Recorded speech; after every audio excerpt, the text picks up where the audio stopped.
옆분과 서로 인사하십시다. 웃으면서 삽시다. 한 번 더요. 은혜로 삽시다. 아유, 많이 좋아졌어요. 인사하는 모습들이 많이 좋아지셨어요. 여러분들 인사한 것 그대로 여러분들이 그 축복 받으시기를 바랍니다. 우리가 이 땅을 살다 보면 내 의사와는 전혀 상관없이 달리 결정되어지는 일들이 얼마나 많은지 몰라요. 나는 가끔 가다가 그런 생각을 해봅니다. 뭐 미국이 살기 좋다, 캐나다가 살기 좋다, 덴마크가 살기 좋다 그러면 나는 왜 한국에 태어나서 한국 사람이 되었을까? 뱃속에 있을 때 하나님, 나는 그 덴마크라고 하는 나라가 보니까 GMG가 참 좋고 살기 좋다고 하는데, 아니면 저 캐나다라고 하는 곳에 보니까 참 자연 경관이 기가 막힌데 난 그쪽에서 태어나서 그 민족으로 살 테니까 그쪽에 좀 태어나게 해주세요. 이렇게 결정할 수 있으면 얼마나 좋겠어요. 근데 내 의지하고 내 생각하고는 전혀 상관없이 태어나고 보니까 응애 한국말 하더라고요. 한국 사람 된 거예요. 여러분은 어때요? 뱃속에서 여러분들이 스스로 나는 한국이 좋다고 하니까, 아시아에서 한국이 그래도 경제적으로도 좋고 사람들이 참 정이 많다고 하니까 한국에 태어나야지. 그리고 나서 한국에 여러분 태어났습니까? 아니죠. 내 의지와 상관없이 태어나 보니까 한국이요, 태어나고 보니까는 미국 사람이요, 태어나고 보니까는 아프리카 사람이요. 내 의지하고는 상관이 없이 결정되어진 거예요. 또 우리가 태어날 때에 여러분 부자로 부한 가정에서 태어나기를 다 원할 거예요. 그런데 태어나고 보니까는 지질하게도 가난해 우리 집은. 여러분 뱃속에서부터 하나님 나는 부자집에 태어나게 해주십시오 해서 부자집에 태어나고, 가난한 가정에 태어나게 해주십시오 해서 가난한 가정에 태어납니까? 아니요. 우리가 결정할 수 있는 게 아니에요. 태어나서 보니까 우리 가정이 부한 가정이면 나도 부한 가정에 태어나는 것이고, 가난한 가정에 태어나면 가난한 가정에 사람으로 태어나는 거죠. 그래서 저는요, 종종 강단에 섰을 때마다 주의 성전에 오르락내리락 할 때마다 감사하는 것이 하나 있어요. 예수 믿는 집안에서 태어난 거, 이게 얼마나 큰 축복 중에 하나인지 너무너무 감사해요. 나중에 믿었다고 아멘 안 하는 거 봐. 그러나 여러분들 이 후손은 여러분들이 하나님께로부터 이미 이제 선택받은 자들이기 때문에 후손도 잘 될 줄로 믿습니다. 네, 여봐, 여기선 크게 하지. 얼마나 감사한지 몰라요. 그리고 가끔 보면은요, 제가 좀 요즘에는 날이 조금 해가 느껴져가지고 저녁 늦게 이렇게 운동을 가다 보면 해가 안 져가지고 얼굴이 좀 새까맣게 운동하다 보면 다 목사님 얼굴이 까매졌어요 그러면 그럴 때마다 뭐 햇빛에 타는 거 까만 거 당연하지. 누구는 일부러 선탠도 하는데, 그래서 내가 좀 미국 사람들이나 하얀 그러한 백인 그러한 사람들 쪽에 태어났으면 하얘질 거 아니에요. 근데 태어날 때 내가 결정할 수 있는 게 아니에요. 태어나고 보니까는 얼굴이 누렇게 황인종으로 태어났다면 내가 결정할 수 있는 게 아니에요. 생김새도 그렇습니다. 요즘 연예인들이나 가수들, 그리고 젊은 아이들을 보게 되면은요, 얼마나 참 잘생겼는지 몰라요. 옛날에는 뭐 그냥 못생기면 이렇게 저렇게 성형수술해서 고치기도 하는데, 요즘에는요 우리 한국 사람들 유전자가 좋은 것 같아. 아내도 그냥 키가 막 얼마나 큰지 몰라. 부모님 키 보게 되면은 키가 클 키가 아닌데, 요즘엔 아이들 평균이요 키가 엄청나게 크잖아요. 덩치도 좋고요. 그런데 어떨 때는 눈 큰 왕눈이도 있고 그렇지 못한 뱁새 눈도 있고, 그런데 하나님 나 태어났을 때 좀 왕눈이로 태어나게 하지 왜 뱁새 눈으로 태어나게 해가지고 눈에다 아무리 힘을 줘도 눈이 커지지 않는다고. 어떻게 해? 태어나고 보니까 힘을 줘도 안 커지는 거 어떻게 해? 이토록 여러분 우리가 살다 보면 내 의사와 달리 이미 결정된 것들이 많이 있어요. 그런데 이 누리고 있는 모든 환경들이 그 많은 상당한 부분을 차지하는 것이 바로 과거의 뿌리가 있다고 하는 것입니다.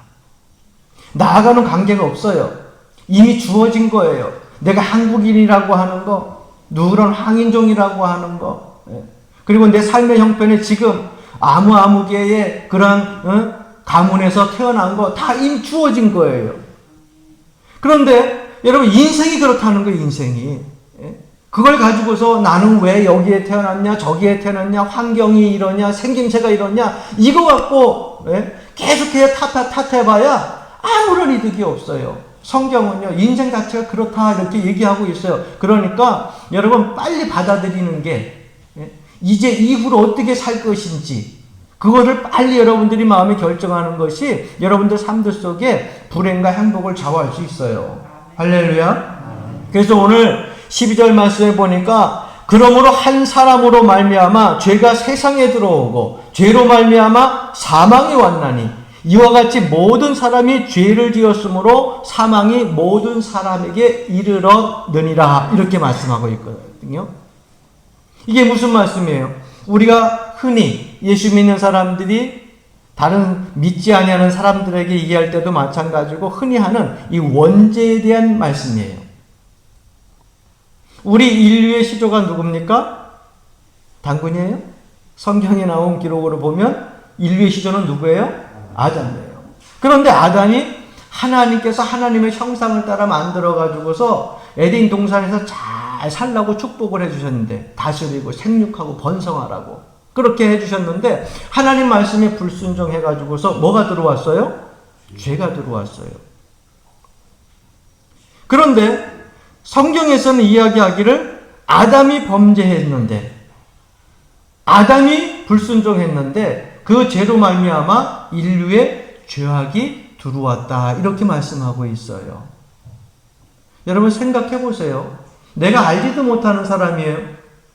나 태어나기 전에 벌써 몇천 년 전에 하나님이 지으셨던 최초의 인류 시조 아담이에요. 그런데 그 아담이 죄를 지었는데 왜 내가 죄를 지었어요? 아담이 범죄했는데 왜 내가 범죄했어요? 그런데 여러분 인생 자체가 그래요. 성경 그렇게 말씀하고 있어요.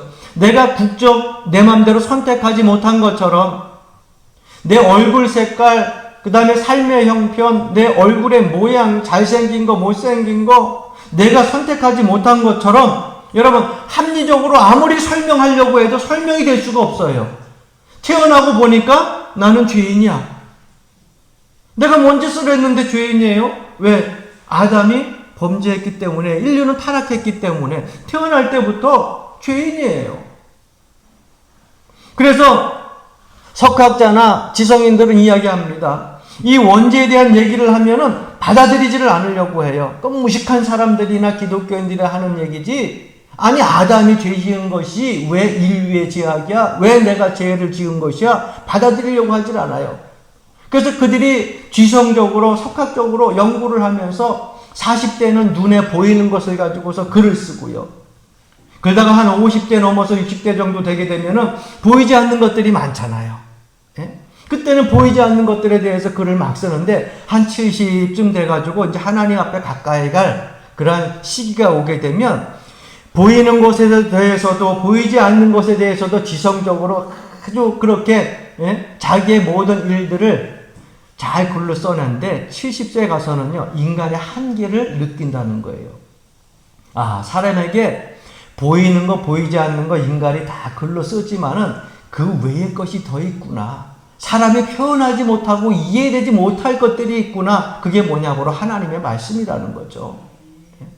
그래서 나중에 평생 동안 세상에 속가였다가 70이나 넘어서 80대가 다 돼가지고 이제 인생 살 날 얼마 안 남은 사람들이 하나님 앞에 돌아오는 경우가 적지 않다는 거예요. 여러분 우리는 이 원죄 교리에서 중요한 것 하나를 우리가 깨달아야만 우리 말씀을 이해할 수 있어요.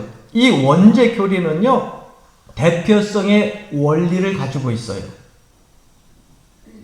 문제는 이 대표성의 원리의 뿌리를 두고 있는데 이것을 모르니까 원죄를 우리가 인정하지 않는 거예요. 믿지 않는 사람들도 이 원죄에 대해서는 인정하지 않으려고 하는 겁니다. 인류의 대표자인 시조 아담이 범죄했기 때문에 우리 인류는 범죄했다. 그런데 그 범죄를, 그 죄악을 씻기 위하여서 한 분, 예수 그리스도가 와가지고 십자가를 지셔서 그 모든 죄악을 다 사하셨다. 그래서 우리는 예수 그리스도로 인하여서 그분을 영접을 하게 되면 모든 죄악이 맑게 흰눈같이 씻어질 것이다. 이게 성경의 교리거든요. 대표성의 교리예요. 여러분 보십시오. 그래서 원죄 교리를 부인하게 되면은 십자가에까지 나갈 수가 없어요.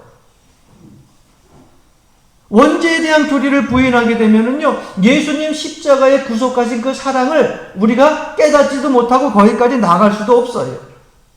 그래서 원죄의 교리는요, 대표성의 원리를 띠고 있다고 하는 거예요. 좀 여러분, 우리가 구체적으로 쉽게 좀 이해를 들어봅시다. 지금으로부터 한 20년 전인가요? 그쵸? 꽤 됐나요? 2002년. 지금 2022년이니까 벌써 20년이네요. 엊그저께 같은데. 예? 우리나라에 빨간 옷들을 입고 막 함성 질렀던, 예? 월드컵 그때를 여러분 기억하세요? 예? 그때 우리나라가 어디까지 올라갔어요? 4강까지 올라갔어요. 아유, 석기는 그때 안 태어났었냐? 어떻게 4강까지라고 이렇게 손을 4강까지 올라갔는데, 여러분 많은 축구 유명한 나라들을요, 실력 좋은 나라들을 이기고 올라갈 때 우리나라 사람들이 막 함성을 지르면서 뭐라 그랬어요? 우리가 이겼다 그랬어요. 우리가. 우리나라가 이겼다 그랬어요. 우리 팀이 이겼다 그랬어요. 여러분 생각을 해보십시오. 그곳에서 11명이 열심히 축구를 하고 열심히 싸워가지고서 이겼어요. 그래서 4강까지 올라갔는데 막 응원하던 전국에 한국의 모든 사람들이 다 뭐라 그랬어요? 우리가 이겼다 그랬어요. 여러분이 이겼어요? 여러분이 뛰었어요? 여러분이 현장에서 골을 넣었어요? 아니에요. 왜? 한국을 대표해서 11명이 대표로 나가가지고서 월드컵에 나가서 이기니까, 대표성의 원리로 그들이 이기니까 우리도 한국 사람, 같이 응원하는 사람이 못해요? 우리도 이겼다고 얘기를 하지 않았어요. 네? 우리나라 일제 치하 36년 잊지 못할 역사지만은 1945년 여러분 원자탄이 일본 그 나라에 떨어져 가지고 일본 황제가 항복하고서 사인했어요. 여러분 이 사인은 누가 했어요? 일본 사람 전체가 했어요? 아니에요. 대표자 한 사람이 사인을 했는데 일본은 항복한 거예요, 전체가. 이게 대표성의 원리라는 거예요. 성경에도 보면 이러한 말씀이 비슷하게 나와 있습니다. 창세기 9장에 보게 되면 여러분들이 잘 아는 노아의 가정에 대해서 말씀하고 있는데, 이 노아의 가정에 보게 되면 그 노아가 하나님의 은혜로 그 가정 8명이 다 구원을 받아가지고서 결국 홍수에서 건진받게 됩니다. 그런데 어쩐 일인지 노아가요, 포도주에 진득 취해가지고서요, 만취되어져가지고서 그가 평상시에 버릇대로 하던 대로 그 모습을 보이게 됩니다. 여러분 사람이요, 제가 보니까는요, 술 취한 사람들이 술 취하게 되면은 꼭 자기 버릇대로 하는 사람들이 있어. 어떤 사람은 그저 남을 들고 패는 사람이 있어. 어떤 사람은요, 술 취하면 오래오래 소리 지르는 사람이 있고요. 또 어떤 사람은 보면요, 술만 먹었다면은 그냥 하염없이요, 그렇게 뭐가 서러운지 엉엉 우는 사람이 있고. 예수 믿는 사람들도 어떤 사람은요, 노래방에 가가지고서 잔뜩 취해가지고서 그곳에서 찬송가 부른대. 술만 취하면. 이렇게 취한 사람들의 그 자기의 습관이나 독특한 그런 행위가 있는데, 여러분 노아는 어떤 특성이 있었냐면은, 이 보니까는 그 전에는 모르는데 성경에 노아에 대해서 그렇게만 나와 있으니까 제가 추측하기로는 노아는 술만 취하면 홀딱 받는 거야. 왜? 성경에 보니까 취해가지고 어떻게 했다 그랬어요? 노아가 그저 이게 평상시 하던 대로 뭐 어느 날 갑자기 이러진 않았을 거 아니야. 그래서 홀딱 벗고 있었어요. 그런데 노아에게 세 아들이 있었습니다. 셈과 함과 야벨. 잘 알다시피. 그런데 그 중에 이 함이라고 하는 그러한 아들이 들어가서 보니까는, 아유, 아버지가 옛날에도 그러더니 또 그러네, 홀랑 먹고 있네, 엘레리 꼴레리 엘레리 꼴레리 해놓고 나와가지고서 형들에게 막 얘기를 했어요. 아버지가 옛날에도 그러더니 하여튼 술만 취하면 맨날 이렇게 홀랑 먹고 있는다고 이렇게 막 이런 식으로 얘기를 했겠죠. 성경에 얼레리 꼴레리 이야기는 없어. 또 뭐 이단이라 그러지 말고. 그런데 그 이야기를 들은 두 형제는 어떻게 했어요? 아버지의 그 추한 모습들을 아니까 뒤로 뒷걸음질 쳐가지고서 하체를 덮잖아요. 아버지가 나중에 깨어났는데 이 사실을 알게 되었습니다. 노발대발. 잘못은 누가 했어요? 술만 먹으면 벌써 노아가 잘못한 거지. 그냥 곤이 떨어져 자던지 왜 자꾸 벗어? 그런데 노아가 노발대발 하면서 그 자식들에게 축복하면서 기도하는데 함의 자손, 이 가나안은 여러분 어떻게 한다고요? 저주를 받게 됩니다. 여러분 원래 함의 별명이 가나안이었어요. 그런데 그 가나안이 또 함의 아들 중에 있어요. 그래서 누가 잘못했어요? 함이 잘못했어요. 그런데 함으로만 끝난 것이 아니라 누가? 그의 후손들이. 그 후손들이 저주를 받아가지고 저 아프리카 쪽으로 가서 고생을 하잖아요. 여러분 이것이 성경에서 얘기하는 대표성의 원리예요. 저는 그래서 그렇게 해석하는 것도 맞다고 주장하는 그러한 목회자입니다. 대표성이에요. 한 사람의 영생으로 말미암아서 우리에게 그 영향이 얼마나 크게 미치는지 우리는 알 수 있다는 거예요. 우리도 마찬가지입니다. 이스라엘도 마찬가지고요. 다윗이 그렇게 여러분 전쟁에서 피를 많이 흘리고 바세바를 범하고 인구 수도 세고 막 그런 범죄를 저질렀는데도 하나님 마음에 합한 자라고 했기 때문에 다윗은 그 시대의 그 왕국이 어땠어요? 국민들이 잘 살았잖아요. 편안했잖아요. 그런데 아합왕이라고 이세벨이라고 그리고 사울왕 때는 어땠습니까? 하나님께 온전히 세워지지 못한 사람이 세워지니까 누가 고생을 했어요? 백성들이 고생을 했잖아요. 그러니까 여러분 우리가 하나님 앞에 나와서 기도할 때 저나 대표 기도자나 우리가 이 나라의 민족을 위해서 기도할 뿐만 아니라 이 나라의 지도자를 위하여서 여러분들 끊임없이 앉으나 서나 기도해야 될 줄로 믿습니다. 욕만 하고 기도 안 하려면 욕도 하지 마. 누가 세웠든 간에 여러분 어쨌거나 우리가 열심히 투표해가지고서 누구는 되고 누구는 안 됐지만 나라에 세워지는 대통령은 여러분 하나님께 달려있다 생각하시고 그 다음에 우리가 뭐예요? 할 수 있는 건 뭐예요? 과거를 자꾸 따질 것이 아니라 통합해가지고 하나 갈 수 있도록 기도 많이 해야 될 줄로 믿습니다. 왜? 그 대통령이 현찮으면 누가 고생해? 예? 아직 현실적으로 못 느껴봤구만. 요즘 여러분 밖에 나가서 물가 얼마나 지금 높은지 아시죠? 예? 요즘 돼지고기가요 소고기값 앞지르려고 해. 못 사먹어. 여러분 또 뿐만이 아니에요. 야채값도 그렇고요. 여러분 기름값 받잖아요. 내 평생에 경유값이요 2,000원 넘어간 거 처음 봤고 경유값이 휘발유값 뛰어넘는 거 처음 봤다고 지난주에도 얘기했잖아요. 그러니까 나라 정치를 누가 잘해야 돼요? 나라의 대통령이나 유정자들이 잘해야 돼요. 그러려면 어떻게 해야 돼요? 여러분들이 나서가지고 정치할 거 아니니까 뭐 해야 돼? 우리가 해야 될 사명이 뭐예요? 기도해야지. 할렐루야. 네? 그래서 열심히 기도해야 돼요. 그래서 지도자가 바로 세워지게 되면 그 나라가 평안해지는 거예요. 그러면 여러분 속도원들이 속해 안 들이고 속썩이는 게 좋은 걸까 나쁜 걸까? 아이 목사님 갑자기 훅 들어오세요. 네, 이 얘기 하려고. 속도원들이 속장님 속해드리자는데 뺀질뺀질거리고 안 내리고 열리저리고 졸리고 오미크론 때문에 안 되겠습니다. 남편 때문에 안 되겠습니다. 자녀 때문에 안 되겠습니다. 눈치 보여서 안 돼. 여러분 이런 거 저는 좋은 거예요 나쁜 거예요? 네. 안준자 권사님 속장님이신가? 인도자님이신가? 네. 속도원은 진짜 그렇게 얘기 안 하는데 또 그렇다고 속장님으로 나쁘다고 얘기를 해. 속도원들한테. 그래요. 그래서 여러분들이 어떻게 자꾸 속해 모여가지고 속장님을 위해서 속장님 또 인도자님을 위해서 여러분들이 기도 많이 해야 될 줄로 믿습니다. 그래서 속장님이 더 마음에 넉넉함을 가지고 사랑을 가지고 그리고 믿음을 가지고 속도원들을 잘 이끌면 여러분 그 복이 누구에게로 가요? 속도원들에게 가는 거예요. 그럼 저를 위해서 기도 많이 해야 돼, 적게 해야 돼? 많이요. 할렐루야. 그 복이 다 여러분에게 가는 거예요. 여러분, 그러려면 어떻게 해야 돼요? 우리가 십자가를 붙들고 살아야 돼요.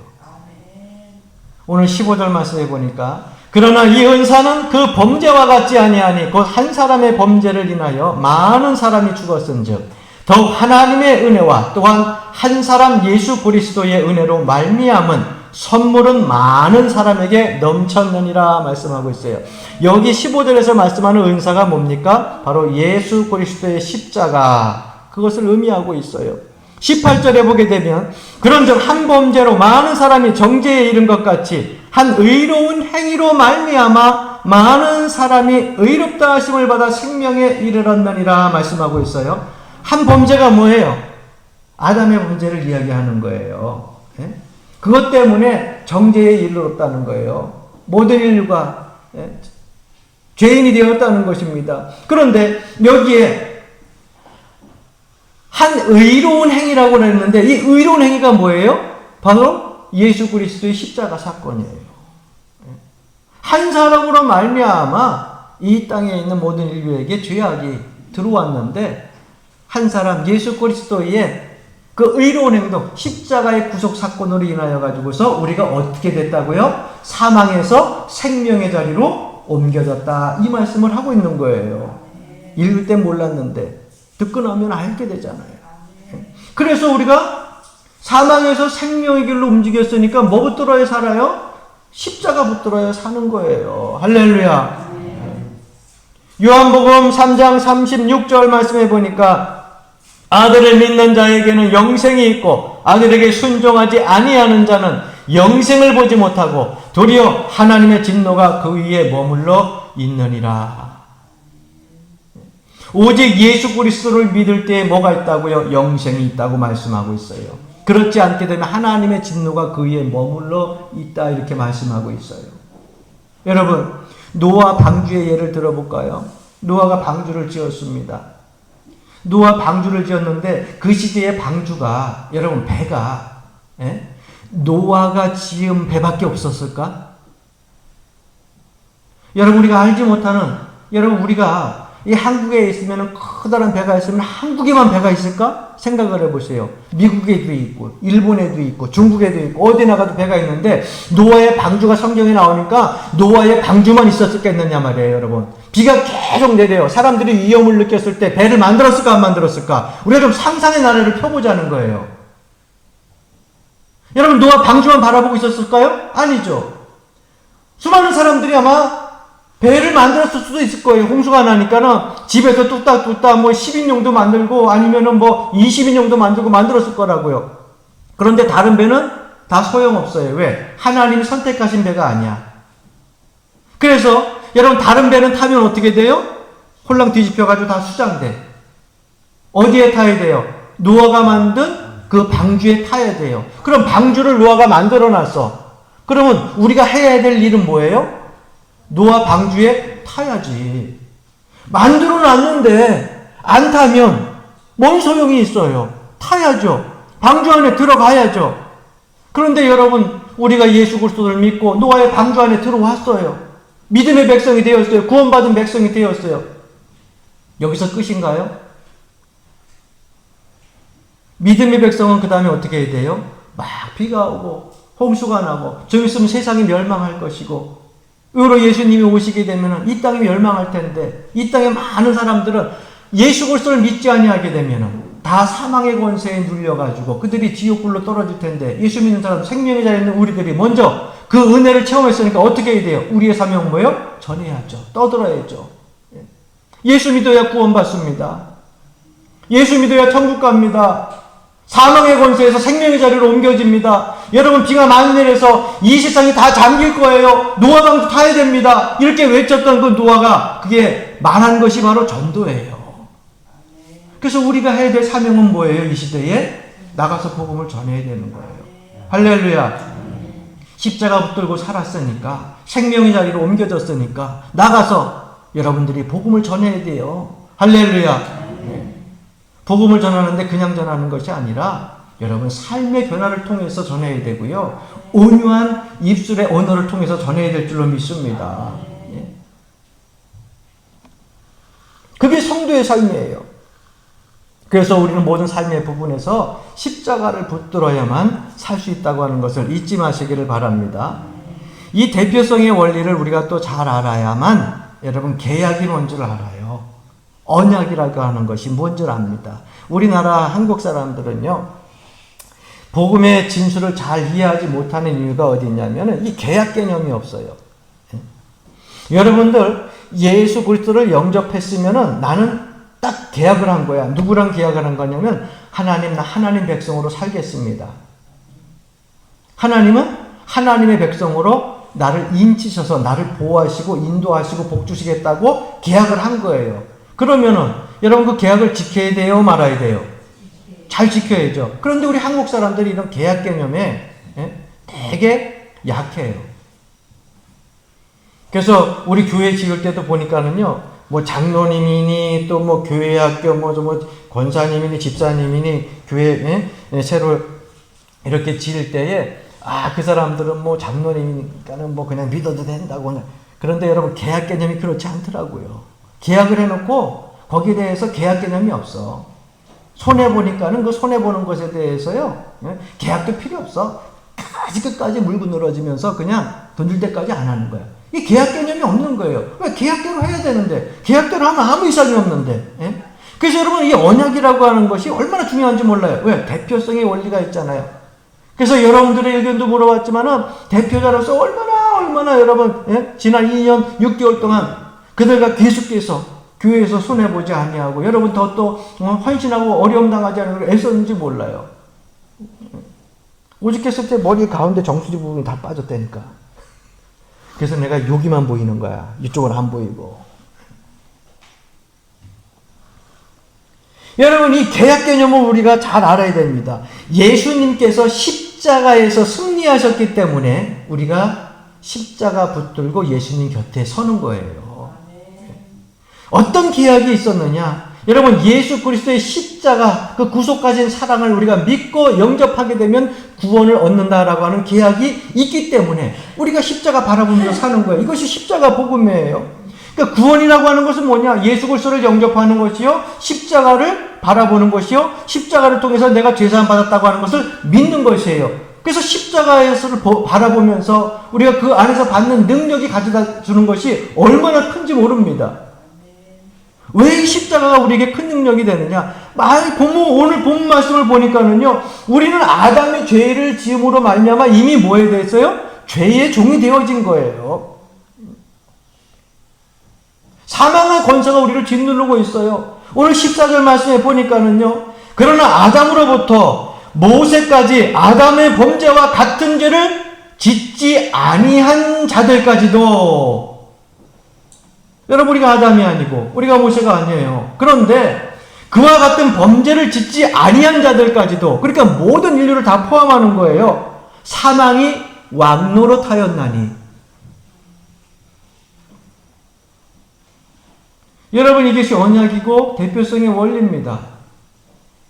그래서 내가 죄를 짓지 아니했는데도 내가 예수를 영접하기 이전에는 누가 왕노릇한다고요?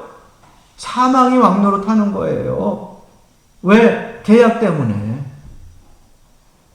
인류의 시조 아담이 범죄했기 때문에, 과거의 뿌리들을 두고 있기 때문에 나는 모릅니다, 아닙니다, 부인할 수 없어요. 이미 대표성의 원리로, 성경의 언약의 원리로요, 우리는 그 계약 때문에요. 사망이 우리의 왕노릇을 하고 있다는 거예요. 후반절에 보니까 아담은 오실 저의 모형이라.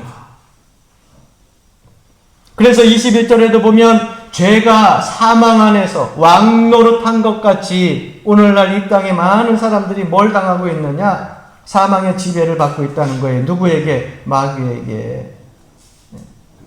그래서 그 계약 때문에 우리는 아무 권리를 내세울 게 없어요. 그 계약 때문에 하나님의 그 아담의 범죄 때문에 마귀가 우리를 가지고 놀기 때문에 스스로 자꾸 가정에 가면요 분쟁이 일어나요. 사람들 만나면 자꾸 언성이 높아가지고 사람들끼리 서로 상처를 줘요. 예? 다른 사람들을 억울하게 해요. 상처 입혀요. 질병이 생기고요. 자꾸 분란이 일어나고요. 하나님의 일을 하려고 하면 꼭 일 못하게 사단과 마귀가 계속해서 왕노릇하면서 그 모든 것을 방해하는 거예요. 근데 그게 인간의 운명이에요. 세상 말로. 우리는 아니라고 저 사람이 그래서 그렇다고 조상이 그래서 그렇다고 환경이 그래서 그렇다고 그러지만 아니에요. 그게 우리 인간의 삶의 운명이에요. 아담이 범죄한 이후로 사망이 우리의 왕노릇을 하고 마귀가 우리의 왕노릇을 하는 거예요. 우겨야 소용없어요. 그럼 이걸 어떻게 해결을 해야 되느냐? 여러분, 계약이 마음에 안 들어. 그럼 어떻게 해야 돼? 갱신해야지. 여러분 보험 들고 있으면 보험 들고 있는데 나에게 유리한 거 없이 돈만 많이 다 자꾸 뜯어가. 여러분 이 보험 가만 냅두면 뭐예요? 계속 손해지. 어떻게 해야 돼요? 갱신해야지. 그 계약 갱신을 해야 돼요. 그 계약 갱신한 것이 뭐냐? 십자가 사건이야. 사망이 우리의 왕노릇을 하고 마귀가 우리를 지배해가지고 좌우로 흔드는데 이 계약에서 벗어날 수가 없어. 과거만 원망하고 환경만 원망하고 있는데 이 계약을 갱신하기 위해서 누가 오셨냐? 예수 그리스도가 이 땅에 오신 겁니다. 할렐루야. 그래서 십자가를 지시고 물과 피를 다 흘리시고 어떻게 했어요? 사망이 왕노릇한 우리들을 계약 갱신을 해가지고 이제는 누가? 하나님이 우리의 왕이 되시는 거예요. 여러분 그러니 이 말씀을 읽을 때마다 얼마나 큰 은혜가 되는 줄 몰라요. 오늘 17절 하반절 말씀에 보게 되면 한 사람의 범죄로 말미암아 사망이 그 한 사람을 통하여 왕노릇하였은즉 더욱 은혜와 의의 선물을 넘치게 받는 자들은 한 분 예수 그리스도를 통하여 한번 따라합시다. 예수 그리스도를 통하여 생명 안에서 왕노릇하리로다. 할렐루야. 여러분 저만 이 말씀이 은혜가 될까? 저는 이 말씀을 설교를 준비하면서 읽으면서 너무너무 더 큰 은혜가 된 거예요. 사망이 왕노릇하던 여러분들을 예수 그리스도 안에서 십자가 사건으로서 여러분들을 어떻게 했다고요? 생명 안에서 왕노릇하게 하나님께서 계약 갱신을 해버리셨다는 거예요. 여러분 그러니까 세상에서 살 때 쭈글쭈글하게 살지 마세요. 너무 과거에 자꾸 집착해서 살지 마세요. 뭐 과거가 중요해요. 네. 그리고 누가 와가지고 자꾸 과거에 있는 것을 가지고서 흠집을 내고 그것을 내고서 자꾸 죄책감을 느끼게 하려고 그러면요. 자, 나한테 과거 얘기하지 마라. 나는 사망이 왕노릇하는 그러한 사람이 아니라 생명이 왕노릇하는 사람이야. 예수 안에서 이미 나는 하나님의 은혜 가운데 구원받은 백성이야. 마귀가 와가지고 좌우로 흔들려고 해도 거기에 놀아나지 마시기를 예수 그리스도 이름으로 떠나가라 하고서 물리칠 수 있기를 주님으로 간절히 축원합니다. 요한일서 3장 8절 말씀에 보니까 하나님의 아들이 나타나신 것은 따라합시다. 마귀의 일을 멸하려 하심이니라. 할렐루야. 여러분 이 왕권을 우리에게 주셨어요. 원래는 여러분들이 마귀에게 휘둘렸는데 갱신 계약을 통해 가지고 이제는 마귀를 어떻게 했어요? 여러분들이 물리칠 수 있다는 거야. 그 왕권을 하나님에게 주셨으니까 주셨으면 활용을 해야지. 예? 이거 뭐 가지고 있어 맨날 있어야 뭐해. 하나님이 나에게 주신 능력을 가지고 활용을 해야죠. 예? 입을 열어가지고서 믿음을 가지고서 선포하고서 여러분들의 주변에 마귀 사탄이 자꾸 유혹을 할 때 물리칠 수 있길 여러분을 간절히 축원합니다. 누구의 이름으로? 예수 그리스도의 이름으로. 삶 가운데에 환난과 시험이 왔습니까? 외치십시오. 야 이놈아 내가 누군지 아냐? 예수의 이름으로 명하노니 물러가라. 하나님이 생명의 왕노릇 할 수 있는 능력을 준 하나님의 자녀야. 고백할 수 있고 물리칠 수 있는 그런 담대함이 있어야죠. 제발 사랑하는 성도 여러분 쭈글쭈글하게 살지 말고 왕이라 그러잖아. 예수 그리스도를 통하여서 왕노릇하게 주님께서 우리를 도와주신다고 하잖아요. 그러니까 좀 당당하게 어깨 좀 쫙 펴고 그렇게 살아가시기를 바랍니다. 교만하라는 얘기 아니에요. 당당하게 살라는 얘기예요. 주님께서는 우리에게 하나님의 자녀라고 하는 특권을 주셨어요. 그리고 더 나아가서 기도할 수 있는 특권을 주셨잖아요. 복음을 전할 수 있는 특권을 주셨잖아요. 사랑할 수 있는 특권을 주셨잖아요. 용서할 수 있는 그러한 특권도 주셨잖아요. 이거를 잘 사용하는 게 바로 십자가의 능력입니다. 이미 여러분들에게 주신 하나님의 은사가 많습니다. 여러분들이 그것을 자꾸 사용하지 않으려고, 활용하지 않으려고 해서 그래요. 한 달란트 받은 거 땅속에 깊이 묻어놔야 뭐합니까? 썩지. 녹슬지. 그러니까 여러분들에게 주신 달란트, 하나님께서 주신 재능이 많으니까 그 재능 가지고 활용하시고, 기도의 능력 받으신 분들은 기도하시고, 복음을 전할 수 있는 그러한 능력을 받으신 분들은 전도하시고, 또 다른 사람들 위로와 격려와 소망을 줄 수 있는 능력을 받으신 분들 그걸 활용하셔서 여러분들에게 주어진 빛과 소금의 역할들을 잘 감당하셔서 은혜로 말미암아 하나님의 능력이 왕노릇하는 하나님의 귀한 일꾼들이 되시기를 주의 이름으로 간절히 축원합니다.